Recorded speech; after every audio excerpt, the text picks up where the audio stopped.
So when I was a junior faculty, I used to come to this conference and, be very intimidated in presenting. So now I'm a senior guy, and I have to say I'm equally intimidating discussing, because the series of discussions have been so outstanding that I'm thinking, Jesus, can I live up to this level of discussion? So let's see. All right, how does this work? Everybody's had trouble working it. Let me see if I can figure it out. All right.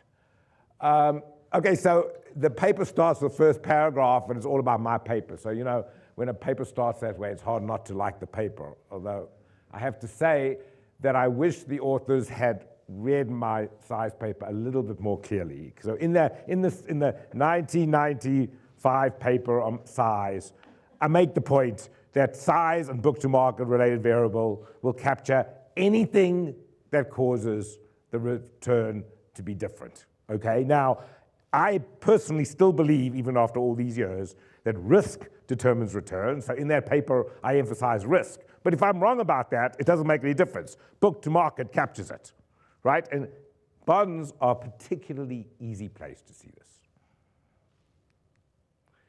Okay, so the first problem in the paper is the paper doesn't define book to. Nowhere in the paper, in the main body of the paper, do they define book to market for a bond. There's one hint in the paper. The book value, somewhere in the paper says the book value per $100 face value, an adjustment for the bond's issue price is sourced from. That is the only indication that this is, in the main body of the paper, what book is. And I thought, well, maybe I just didn't understand it. So I went to ChatGPT and asked them what the book value, and it wasn't clear there either. So we could start off by defining it. As it turns out, in the Internex appendix, it is defined. In the Internex appendix, it's defined as the face value of a bond divided by its market value, different to what Mark said in the presentation. It doesn't matter so much because most bonds are issued at par. So for a par bond, it is the face value divided by the thing, and for other bonds, it's whatever the issue price is. We're just going to use face value divided by the current price of the bond. Another word for that is the discount or the premium. We could use that word too. Bond traders tend to use that word. Okay. Right, now we're going to do some bond math. All right, so let's start with treasuries, okay? Let's assume we have a treasury bond, a one-year treasury bond, coupon-paying bond, with a 3% coupon, and it's issued at par. Let's say the rates stay the same. The price will be 100, the yield will be 100, the return will be 100, and the bond book to market will be 1. Now, let's say rates rise to 4%. The bond will drop into discount, so the price goes to 99. The yield is now 4%. The yield is now 4%. The return is 4%, and bond book to market is 1.01. So if you control for the yield, in this case, bond book to market doesn't add anything. The yield it pretty much predicts the price. If the rates drop to 2%, the bond goes to premium. The yield goes to 2%. The return goes to 2%, and again, the yield, the bond book to market adds no more. And this is exactly what the paper finds.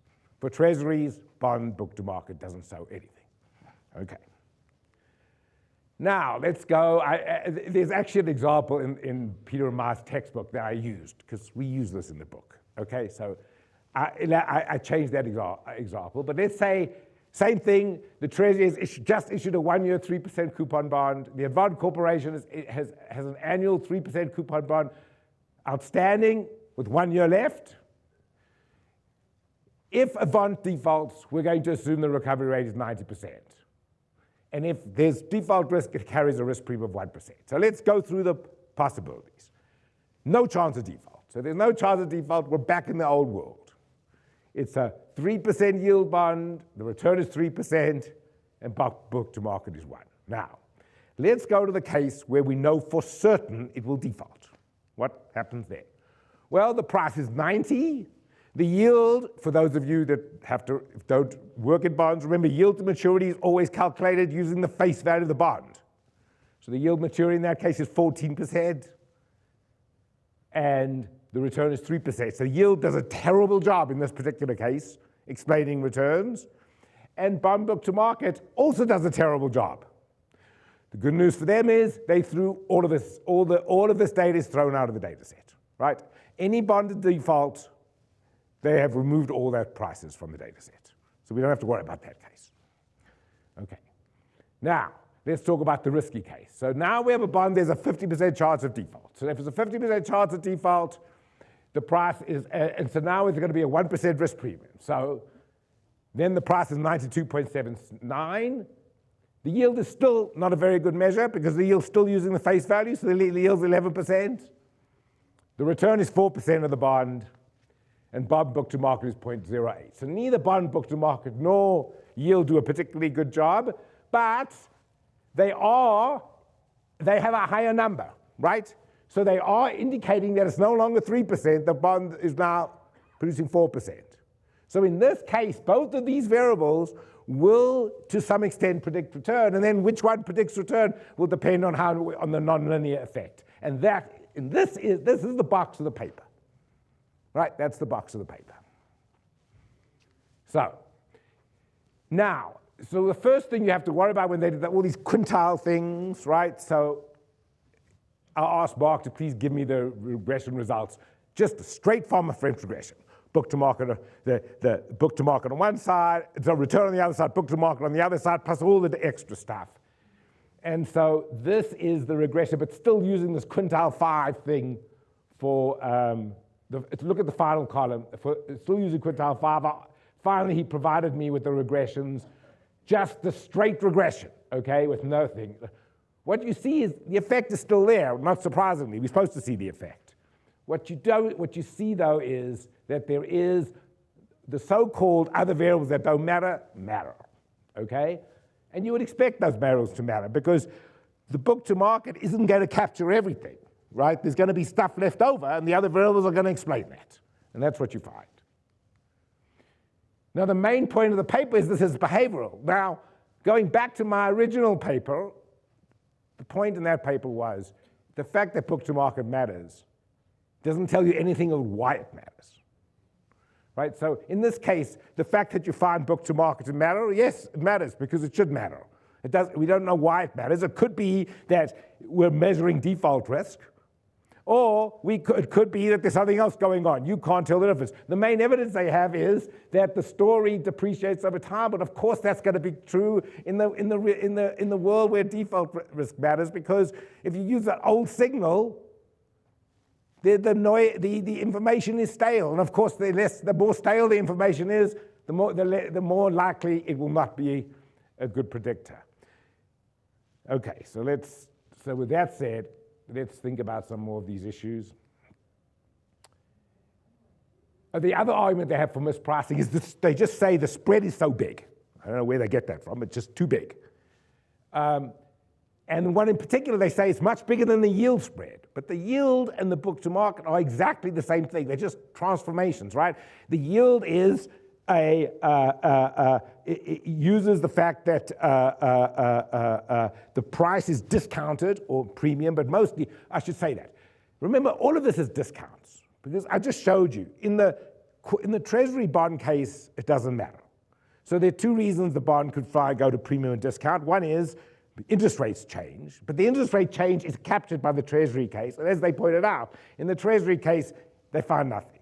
So the other reason is risk of default. That's why bonds. So risk of default causes discounts. So everything is in discounts in this paper.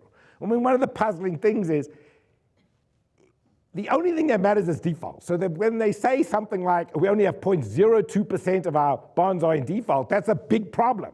That's not an advantage. Everything in this world is about default.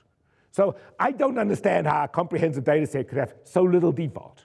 I strongly suspect it's because I haven't gone through it. The paper lists a series of things that they do where they throw out data, right? In particular, they throw out all bonds in default are thrown out. The only thing that's kept is the default date itself, right? When the bond is in default, that observation's kept, subject to one constraint I'll talk about in a second.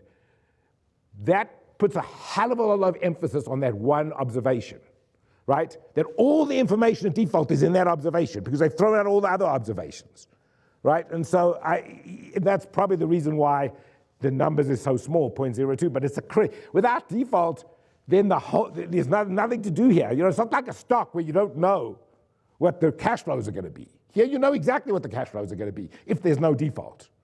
So the only case where there's uncertainty of the cash flows is the default case. So I don't know why the KU has to be a lot more careful with throwing out a default. But anyway, so that's that point. Now, as I said, the paper just asserts that the mispricings, because it's corrected quickly, it must be mispricing.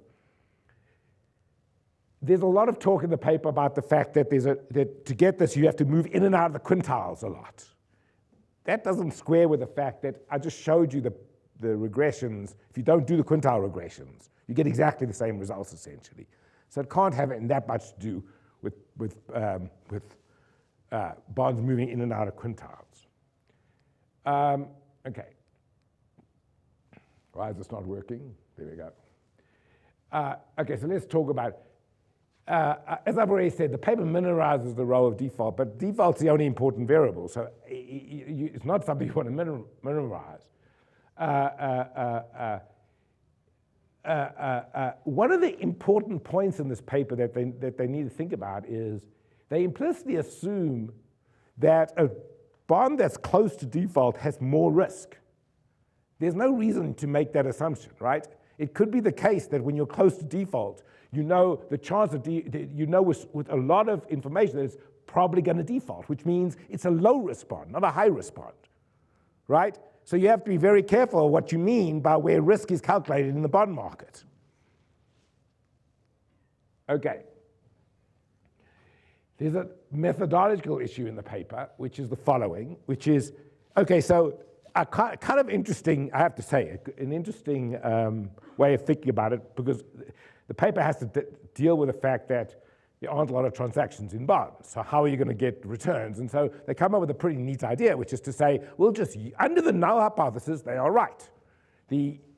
Correcting for all the issues with bonds, essentially flat prices are martingales. I'm willing to give them that. Generally, that's true.